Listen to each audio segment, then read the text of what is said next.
하나님의 말씀은 시편 131편 2절 3절과 요한복음 14장 27절입니다. 함께 읽도록 하겠습니다. 실로 내가 내 영혼으로 고요하고 평안하게 하기를 젖된 아이가 그의 어머니 품에 있음 같게 하였나니 내 영혼이 젖된 아이와 같도다. 이스라엘아 지금부터 영원까지 여호와를 바랄지어다. 요한복음 읽습니다. 평안을 너에게 끼치노니 곧 나의 평안을 너에게 주노라. 내가 너에게 주는 것은 세상에 주는 것과 같지 아니하리라. 너희는 마음에 근심하지도 말고 두려워하지도 말라. 아멘. 할렐루야. 오늘도 은혜가 있기를 바랍니다. 오늘의 제목은 평안을 구하라입니다. 우리의 삶이 참 힘들기도 하고 여러 가지 고난을 겪기도 하지만은 그런 가운데서도 하나님은 우리가 하나님으로 평안을 누리기를 원하고 계십니다. 하나님으로 평안을 누리기 위해서는 하나님을 신뢰해야만 가능합니다. 아이가 젖을 배불리 먹은 후에 엄마 품에 안겨 평안을 누릴 수 있는 것은 엄마를 신뢰하기 때문에 그렇습니다. 아이가 젖을 먹은 후에 엄마 품에 안겨 잠을 자는 모습은 참 평안합니다. 엄마에게 모든 것을 맡기고 고요하고 평안한 모습 참 보기 좋습니다. 시편 기자는 자기 영혼이 아이가 엄마 품에 안겨 평안을 누리는 것처럼 우리도 하나님을 바라라고 말하고 있습니다. 실로 내가 내 영혼으로 고요하고 평안하게 하기를 젖된 아이가 그의 어머니 품에 있음 같게 하였나니 내 영혼이 젖된 아이와 같도다. 이스라엘아 지금부터 영원까지 여호와를 바랄지어다 라고 했습니다. 우리 모두 엄마 품에 안겨 평안을 누린 아이처럼 하나님으로 평안을 누리시기를 바랍니다. 평탄하고 부유했던 욥의 가정에 환난이 계속해서 불어닥칩니다. 수바 사람들이 와서 재산을 강탈하고 종들을 죽입니다. 이어서 화재가 또 발생해서 양들과 종들이 또 타 죽습니다. 그것으로 끝이 아니에요. 이번에는 갈대아 사람들이 무리를 지어 와서는 낙타를 빼앗고 남은 종들을 또 다 죽입니다. 이쯤 됐으면은 끝이 날 텐데 게다가 더해서 태풍으로 인해서 집이 무너지면서 자녀들이 다 죽습니다. 이제 가족이란 거는 남은 가족이란 것은 아내뿐인데 아내마저 떠나고 몸은 악성 피부병으로 인해서 질그릇으로 몸을 긁어야 하는 신세가 되었습니다. 그런 상태 가운데서도 욥은 하나님을 원망하지 않았습니다. 하나님께서 오히려 자기 목숨을 거둘지라도 끝까지 하나님을 신뢰하겠다라고 욥은 말합니다. 욥기 13장 15절에도 그가 나를 죽이실지라도 나는 그의 앞에서 내 행위를 아뢰리라. 내가 하나님을 얼마나 신뢰하고 있는지를 아뢰겠다는 것입니다. 욥은 세상 끝까지 모든 상황의 끝까지 하나님을 신뢰했습니다. 제가 여러분들께 하나님을 신뢰하십니까? 라고 질문한다면 여러분들 아마 대부분 아멘 할 겁니다. 그러나 지금 하나님으로 평안을 누리고 있습니까? 라고 묻는다면 그렇습니다. 지금 저는 하나님으로 평안합니다. 대답하는 사람은 많지 않을 것입니다. 그 이유가 뭘까요? 평안을 누리지 못하는 이유는 하나님에 대한 신뢰가 약하기 때문에 그렇습니다. 하나님에 대한 신뢰가 강한 만큼 우리는 평안을 그만큼 누릴 수 있는 것입니다. 평안과 신뢰는 원래 하나입니다. 하나님으로 평안을 누리려면 하나님을 신뢰해야만 가능한 것입니다. 우리가 일을 마치고 저녁에 집에 돌아오면 우리는 평안을 누립니다. 왜냐하면 가족 식구들을 다 신뢰하기 때문에 그렇습니다. 그러나 한 집에 사는 가족이라도 서로 다투고 의심하고 미워한다면 우리는 집에 들어가서도 평안을 누리지 못할 것입니다. 서로를 신뢰하지 못하니까 평안이 없는 겁니다. 우리가 캄캄한 밤에 가로등도 없는 그런 골목길을 걸어가고 있는데 어떤 낯선 남자가 뒤에서 걸어오는 소리가 들린다면 우리는 불안해질 겁니다. 왜냐하면 뒤에서 오는 자가 누구인지도 모를 뿐 아니라 뒤에 오는 자를 신뢰할 수가 없기 때문에 그렇습니다. 그러다가 뒤를 돌아보니까 이게 가족인 거예요. 그랬을 땐 상황이 달라지죠. 뒤에 걸어오는 사람이 가족인 것을 우리는 확인한다면 우리는 평안해질 것입니다. 신뢰하기 때문에 그렇습니다. 하나님께서 믿음의 조상 아브라함에게 시험을 하셨습니다. 하나님을 얼마나 신뢰하고 있는지를 시험을 하셨습니다. 그래서 아브라함에게 네 아들 이삭을 모리아 산으로 데리고 가서 거기서 제물로 드리라 이렇게 말씀을 하셨습니다. 우리 생각으로는 잘 이렇게 맞질 않아요. 어떻게 사람을 제물로 드릴 수 있을까? 그러나 아브라함은 하나님을 신뢰하기 때문에 하나님의 말씀에 순종해서 그 이후에 일어나는 건 모릅니다. 그러나 아브라함은 하나님을 신뢰했습니다. 하나님이 어떤 분이신가를 잘 알았습니다. 자기를 사랑하신다는 것과 반드시 자기를 지켜주실 것과 자기를 끝까지 책임져 주시고 복을 주신다는 것을 아브라함은 알았습니다. 그래서 아브라함은 이삭을 데리고 모리아 산으로 가서 밧줄로 몸을 묶은 후에 칼로 내려치려고 하는데 아들 이삭은 아무런 저항을 하지 않습니다. 아버지께 그냥 몸을 맡겨요. 어떻게 그럴 수 있을까요? 그건 아버지를 신뢰했기 때문에 그렇습니다. 만일 신뢰하지 않았다면 아버지 미쳤습니까? 제정신으로 지금 이러시는 겁니까? 했을 겁니다. 이삭은 평소 아버지가 하나님의 말씀에 순종하는 것을 보았고 말씀에 순종했을 때 하나님께서 아버지를 지켜주시고 예상치 못한 큰 복을 주시는 것을 보며 자라왔습니다. 이삭은 아버지가 지금 행동하는 것이 하나님의 말씀에 순종해서 하는 것을 알았기 때문에 아버지에게 몸을 맡긴 겁니다. 결국 아브라함이나 이삭 모두 하나님을 절대적으로 신뢰했습니다. 하나님은 아브라함이 자기를 신뢰하고 아들까지라도 하나님의 말씀에 순종해서 드리려는 것을 보시고 아브라함아 이제 됐다. 네가 나를 이렇게까지 믿고 신뢰하는구나.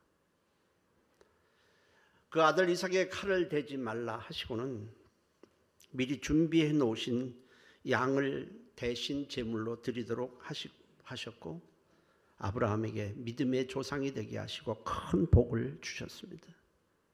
하나님을 신뢰한 아브라함, 하나님이 굉장히 좋아하셨습니다. 이 사건은 장차 오실 예수 그리스도를 또 예표하는 사건이기도 합니다. 예수님은 아버지의 말씀을 따라 우리 죄값을 대신 치르기 위해 십자가에 달리시면서 아버지께 모든 것을 맡겼습니다. 그리고 마지막에 큰 소리로 아버지 내 영혼을 아버지 손에 부탁하나이다 하시면서 그분은 운명하셨습니다. 예수님은 하나님의 말씀에 순종해서 자기를 십자가에 내주었습니다. 하나님은 이런 예수님을 십자가에서 다시 살리셔서 우리의 구주가 되게 하시고 생명의 주가 되게 하셨습니다. 많은 그리스도인들이 생을 마감하면서 하나님께 자기 영혼을 맡기며 평안하게 생을 마칩니다. 왜냐하면 하나님을 우리는 신뢰하기 때문에 그렇습니다. 내가 목숨이 끝난 후에 하나님께서 약속대로 우리를 천국에서 영원히 살게 해 주신다는 것을 믿고 신뢰하기 때문에 그렇습니다. 그러나 하나님을 모르는 사람들, 예수를 믿지 않는 사람들은 맡길 데가 없어요. 자기 영혼을 맡길 데가 없어서 자식에게 맡기고 자식에게 제사를 부탁합니다. 자식이 부모의 영혼을 맡아줄 수 있겠습니까? 없습니다. 우리의 영원한 미래를 맡아주실 분은 우리 하나님 한 분뿐인 것입니다. 예수님께서 파도가 몰아치는 바다 한가운데에서 배의 고물, 배 끝에 가서 주무셨습니다. 파도에 의해서 배가 파손할 수 있는 상황에서 주무실 수 있었던 것은 하나님께서 자신이 십자가에서 인류의 죄를 대속하시고 죽으실 때까지 책임져 주시고 지켜 주실 것에 대한 신뢰가 확고했기 때문에 그렇습니다. 나는 이 땅에 아버지의 뜻을 따라 왔고 아버지의 말씀에 따라 십자가에 죽을 텐데 그전에는 어떠한 역경이 와더라도 나를 죽음 가운데 내버려 두지 않을 것이라는 확신이 있었고 아버지를 신뢰했기 때문에 가능했습니다. 그렇지 않았다면 편안하게 파도가 몰아치는 가운데서 주무실 수가 없었을 것입니다. 그때 제자들은 주무시는 예수님을 깨우면서 우리가 죽게 되었으니 구원해달라고 하자 주님이 그들에게 말씀합니다. 너희가 어찌하여 무서워하느냐. 믿음이 작은 자들아 하시고는 바람과 바다를 꾸짖으셔서 잔잔하게 해주셨습니다. 마태복음 8장 25절 26절에 그 제자들이 나와 깨우며 이르되 주여 구원하소서 우리가 죽겠나이다. 예수께서 이르시되 어찌하여 무서워하느냐 믿음이 작은 자들아 하시고 곧 일어나사 바람과 바다를 꾸짖으시니 아주 잔잔하게 되었거니라고 했습니다. 제자들을 책망하신 것은 예수님께서 어떤 역경이나 어려운 가운데서도 자기들을 지켜주실 것이라는 믿음과 신뢰가 사라졌기 때문에 그렇습니다. 성경에는 두려움에는 형벌이 있다라고 했습니다. 요한일서 4장 18절에 사랑 안에 두려움 없고 온전한 사랑이 두려움을 내쫓나니 두려움에는 형벌이 있음이라 했습니다. 우리가 왜 두려워합니까? 두려워하는 것은 하나님께서 우리와 함께 하시고 지켜주실 것이라는 믿음이 깨어졌거나 아니면 약해질 때에 발생하기 때문에 그렇습니다. 만물의 주인이시고 만물의 창조주이신 하나님께서 나를 사랑하시고 함께 하시고 반드시 지켜줄 것이라는 믿음이 확고하다면 우리는 어려운 가운데서 두려워하지 않고 평안을 누릴 수가 있을 것입니다. 제가 개척 때 우리 성도 한 사람이 집안이 굉장히 어려워 남편하고 싸우고 막 다투고 살고 싶지가 않아요. 그래서 딸하고 나 정말 도저히 살 수가 없다. 그래서 전철을 타고 멀리 이제 가는데 딸 아이가 한 5살 된 아이가 전철관에서 노래를 부르는 거예요. 성령이 계시네 할렐루야 함께 계시네. 그 소리를 딱 듣는 순간에 그렇지 주님이 나와 함께 계시지 나를 지켜주시지 내가 왜 이렇게 두려워하고 불안해할까. 그래서 평안이 온 거예요. 그래서 다시 집으로 돌아왔어요. 집 나간 사람들은 이 노래를 많이 부르면 돼요.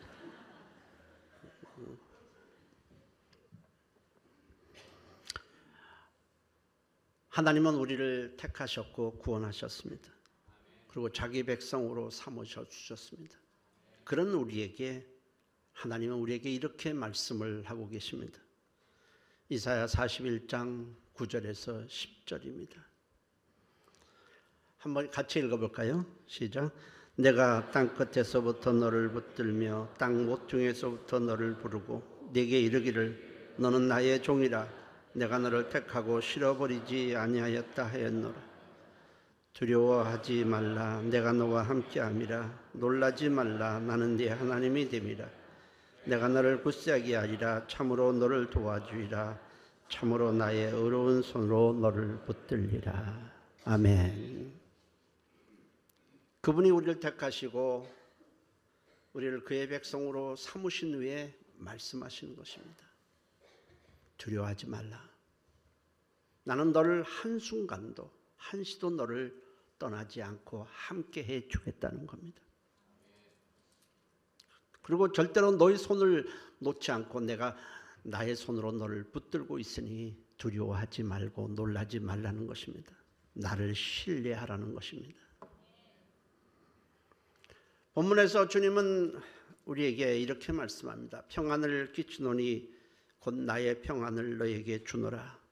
내가 너에게 주는 것은 세상에 주는 것과 같이 아니하리라. 너희는 마음에 근심하지도 말고 두려워하지도 말라. 우리는 약하기 때문에, 연약하기 때문에 조그만 것에도 놀라고 근심하고 두려워할 수밖에 없는 그런 부족한 존재이지만은 하나님을 좀 바라보면 상황이 달라집니다. 어린아이가 얼마나 역합니까? 그러나 엄마를 바라보는 순간에 아이의 눈빛이 달라져요. 평안을 누리는 거예요. 해맑은 웃음을 웃기도 합니다. 주님 말씀하시기를 내가 주는 평안은 세상에 주는 평안과 다르다고 했습니다. 세상에 주는 평안은 몸도 건강해야 되고 일도 잘 풀려야 되고 어떤 어려움도 없어야만 비로소 누릴 수 있습니다. 그러나 주님이 주시는 평안은 우리가 역경 가운데서도 고난 가운데서도 주님을 믿고 신뢰하기만 하면 우리는 누릴 수 있는 평안입니다. 그러므로 예수를 구주로 믿지 않는 사람, 하나님이 없는 사람은 주님이 주시는 평안을 누릴 수 없습니다. 하나님은 우리가 그리스도 안에서 평안을 누릴 수 있도록 모든 것을 다 마련해 주셨습니다. 하나님은 그분이 우리에게 약속하신 말씀을 100% 다 행하시고 실행하시는 신실하신 하나님입니다. 뿐만 아니라 그분은 우리를 너무나 사랑하세요. 얼마나 사랑할까? 요한복음 3장 16절에는 하나님이 세상을 이처럼 사랑하사 독생자를 주셨으니 이는 그를 믿는 자마다 멸망하지 않고 영생을 얻게 하려 하심이라 했습니다. 이처럼이라고 했는데 이처럼이라고 사랑했다는 것은 우리를 멸망해서 건지시려고 구원하시려고 아들을 십자가에 내주신 사랑을 말합니다. 여러분들도 다 자식이 있을 것입니다. 어떤 사람이 나에게 악행한 나쁜 짓을 하고 그러다가 처형당해서 죽으려고 하는데 내 아들을 대신 그 사람을 살리기 위해서 내주는 사람은 없습니다. 다른 사람을 살리기 위해서 자기 아들을 죽음에 내주는 자는 여기 한 사람도 없습니다.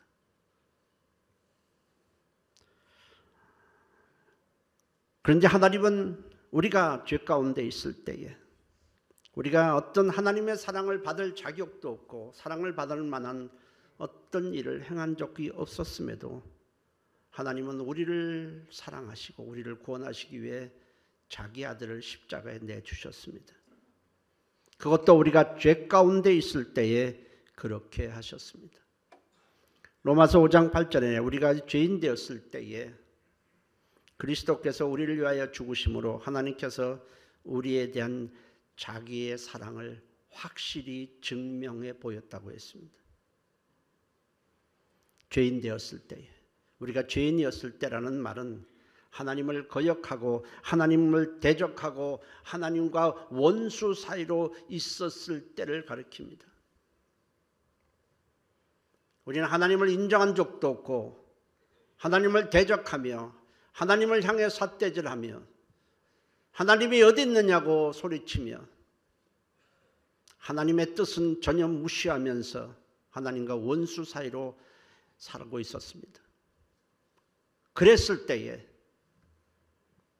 하나님은 자기 아들을 이 땅에 보내셔서 우리 죄를 다 뒤집어 쓰고 십자가에 죽게 하심으로 우리 죄를 다 도말해 주셨습니다. 이런 사랑이 세상에 또 어디 있겠습니까? 그런 우리를 갖다 구원해 주셨을 뿐 아니라 자기의 자녀로 삼아 주시고 우리와 영원토록 함께 하시고 지켜주시고 천국에서 영생하도록 하신 것입니다. 예수님이 십자가에 죽으셨을 때에 제자들은 예수님이 왜 죽으셨는지를 몰랐습니다. 예수님이 죽으시자 저들은 이제 모든 것이 끝났다라고 생각을 했습니다. 예수님을 끌고 간 유대인들이 두려워서 숨었습니다. 그들은 앞으로 어떻게 살아야 할지 모든 것이 막막했습니다. 그러나 주님은 십자가에서 우리 죄값을 다 치르신 후에 3일 후에 부활하셨고 낙심해 있는 절망 가운데 있는 제자들을 찾아주셨습니다.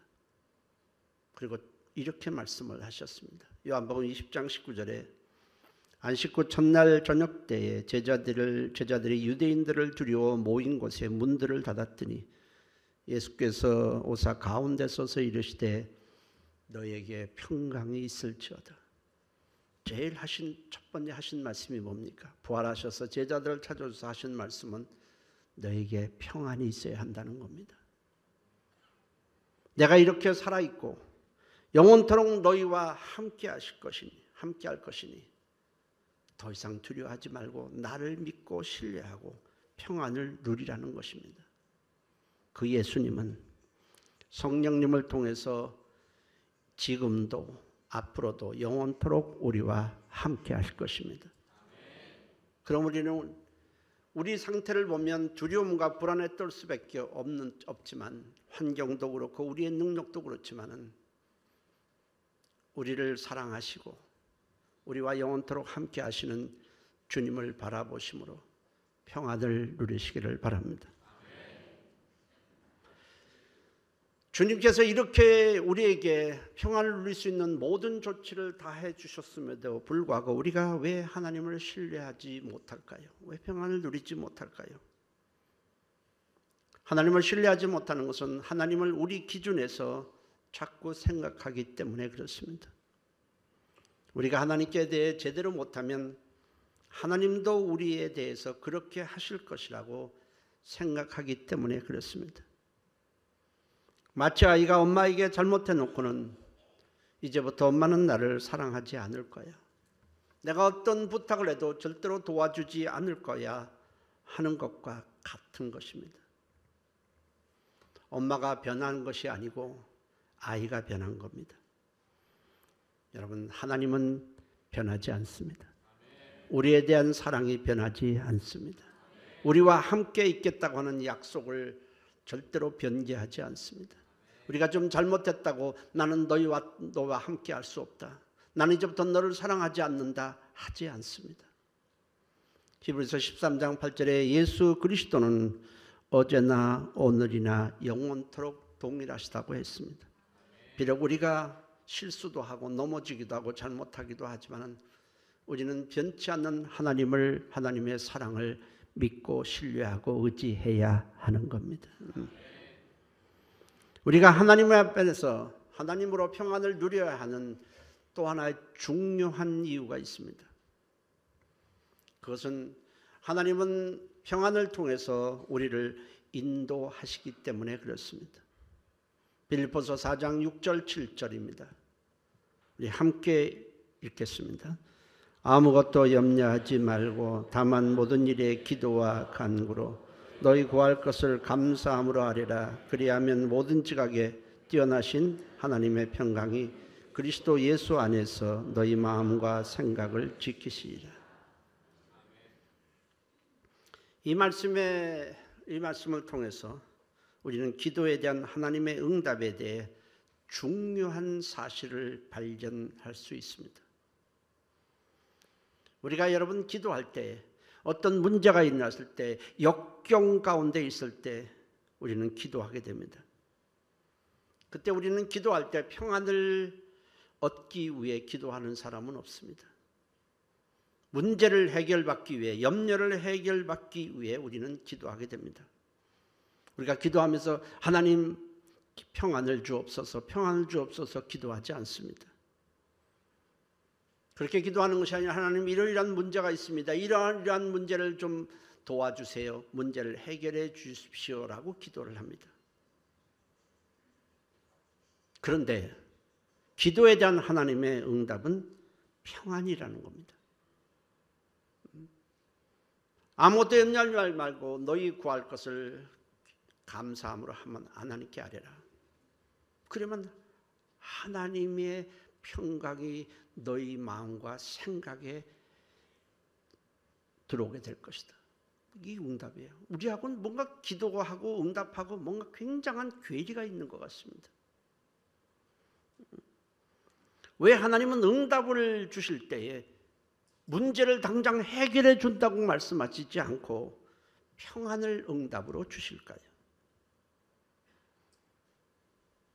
하나님은 우리가 기도할 때에 우리의 기도에 대한 응답을 다 예비해 놓고 있습니다. 그래서 하나님을 예비하시는 하나님이라고 말씀을 합니다. 준비하는 하나님, 여호와 일의 하나님이라고 말합니다.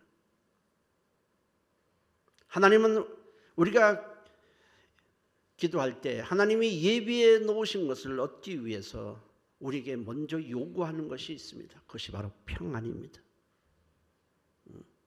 먼저 평안이 있어야 한다는 것입니다. 곧 하나님을 신뢰하는 것이 전제되어야 한다는 것입니다. 평안과 신뢰는 하나이기 때문에 그렇습니다. 여러분들이 돈 달라고 기도할 때 눈 뜨고 보니까 앞에 돈이 있습니까? 그런 경우 있습니까? 하나님 나에게 직장을 주세요 할 때에 눈을 뜨고 보니까 앞에 회사에 와도 좋다는 무슨 서류가 와 있습니까? 없어요. 그런 경우 봤습니까? 저는 그런 경우 못 봤어요.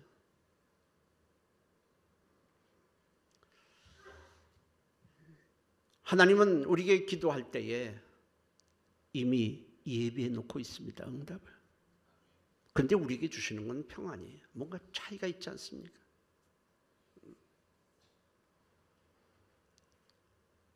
하나님이 우리에게 주는 것은 평안. 곧 하나님을 신뢰하는 것이 전제되어야 한다는 것입니다. 그렇구나. 하나님은 나와 함께 하시고 내 기도에 응답을 주시는구나. 그럴 때 우리에게 평안이 오는 거예요. 평안이 오면은 그 다음에 하나님은 여러 가지 방법으로 우리를 그 응답을 예비해 놓으신 곳으로 우리를 인도하시게 됩니다. 그래서 평안이 굉장히 중요한 거예요. 우리가 하나님을 신뢰한다면 중도에 어려운 일이 있어도 끝까지 주님을 믿고 따르겠지만은 신뢰가 무너지고 평안이 무너진다면 주님을 따르지 않게 되고 당연히 예비해 놓으신 것을 우리가 얻을 수가 없습니다. 사람들은 기도해 놓고 에이 기도해도 소용없어 라고 말합니다. 과연 그럴까요? 아닙니다. 그럼 하나님이 거짓말하는 겁니까? 아닙니다. 문제는 우리가 하나님에 대한 신뢰가 없고 평안이 없는 겁니다. 때문에 우리에게 기도의 응답의 첫 번째는 바로 하나님을 신뢰함으로 누리는 평안입니다. 하나님께서 애굽에서 430년 종살이 하던 이스라엘 백성들을 구해내신 후에 광야로 인도하셨습니다. 광야로 데려가서 내가 너희를 약속의 땅, 젖과 꿀이 흐르는 가나안 땅으로 인도해 주겠다고 약속을 하셨습니다. 가나안 땅은 저들에게 아직 보이지 않습니다. 그리고 하나님은 그들에게 구름 기둥을 보내주셨습니다. 내가 너에게 구름 기둥을 보내주겠다. 하늘에서 구름이 있다가 그것이 기둥처럼 내려왔습니다. 이것을 따라가기만 하라. 이스라엘 백성들은 그 구름 기둥을 따라가기만 하면 되었습니다. 광야에는 길이 없습니다. 저들은 그 구름 기둥을 따라 가기만 하면 약속의 땅인 가나안까지 갈 수 있었습니다. 구름 기둥은 낮에 장렬하는 태양빛을 막아주었고 밤에는 그 구름 기둥이 벌겋게 달아올라 불기둥이 되어서 추위를 막아주었습니다. 저들의 가는 길에 불뱀과 전갈이 해하지 못하도록 막아주었습니다. 더 놀라운 사실이 하나 있습니다. 광야에는 먹을 것이 없고 마실 것이 전혀 없습니다. 그런데 구름 기둥을 따라가면 하나님께서 광야 곳곳에 이미 예비해 놓으신 만나와 물을 먹고 마실 수가 있었다는 겁니다. 하나님은 이미 이스라엘 백성들을 구해낼 때에 이미 광야 곳곳에 만나와 물을 마련해 놓으셨습니다. 아무 데서나 만나가 내리고 아무 데서나 물을 마실 수 있는 것이 아닙니다. 저들이 하나님을 신뢰하고 저 구름 기둥을 따라만 가면 하나님은 우리를 위해서 모든 것을 예비해 놓으셨을 것이다. 신뢰하고 평안한 가운데 따라가기만 하면 그들은 만나를 먹고 물을 마시고 추위와 더위를 이겨내고 불뱀과 전갈을부터 저들이 보호받을 수 있었다는 사실입니다. 만일 신뢰하지 못한다면 평안이 없을 것입니다. 그 중에 어떤 사람들은 우리는 저 구름 기둥을 따라갈 수 없다는 것입니다. 구름 기둥이 따라가면 먹을 거가 생기냐 마실 거가 생기냐는 겁니다. 중도에 이탈한 사람들이 있었습니다. 그들은 다 광야에서 다 죽고 말았습니다. 하나님은 곧바로 주신 것이 아니에요. 이 구름 기둥을 신뢰하느냐? 구름 기둥은 오늘날 말씀이기도 하고 성령님이기도 합니다. 신뢰하고 따라가는 아무것도 눈에 보이지 않지만은 하나님을 신뢰하고 평안 가운데 따라가는 자들은 놀랍게도 하나님이 미리 예배해 놓으신 것을 다 먹고 마시고 저들은 목숨을 건질 수 있었다는 사실입니다.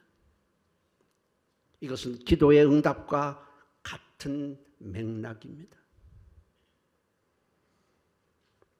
그런데 어떤 사람들은 가다가 중도에 험난한 길이 생기자 저 기름 기둥을 따라가 봤자 소용이 없다고 불평을 늘어놓습니다.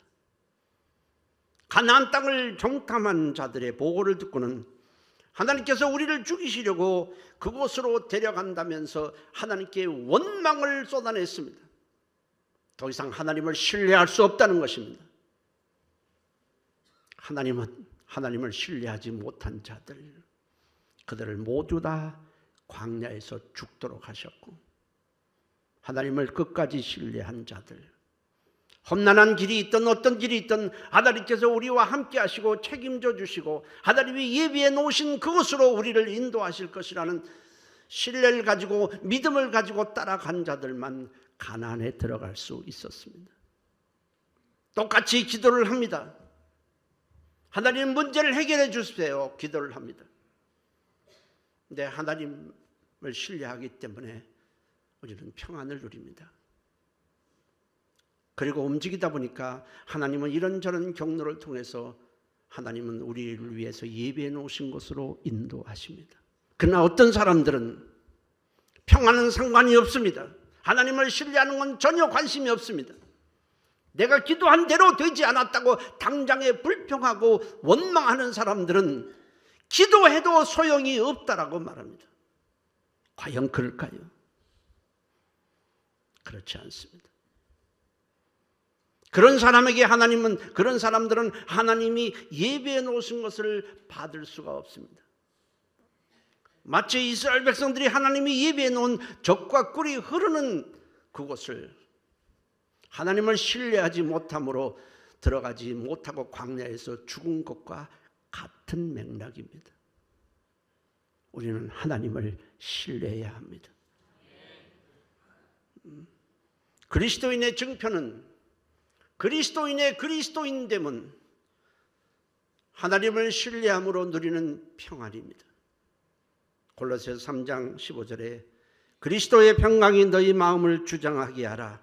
너희는 평강을 위하여 한 몸으로 부르심을 받았나니 너희는 또한 감사하는 자가 되라고 했습니다. 하나님은 평안을 통해서 하나님을 신뢰함으로 누리는 평안을 통해서 우리를 예비하신 것으로 우리를 위해 예비해 놓은 그것으로 우리를 인도하시고 감사의 그릇에 하나님은 복을 담아 주시는 것입니다. 그래서 우리에게 중요한 것은 하나님을 신뢰함으로 누리는 평안과 하나님은 반드시 나를 좋은 곳으로 인도하신다는 감사의 그릇이 우리에게는 필요한 것입니다.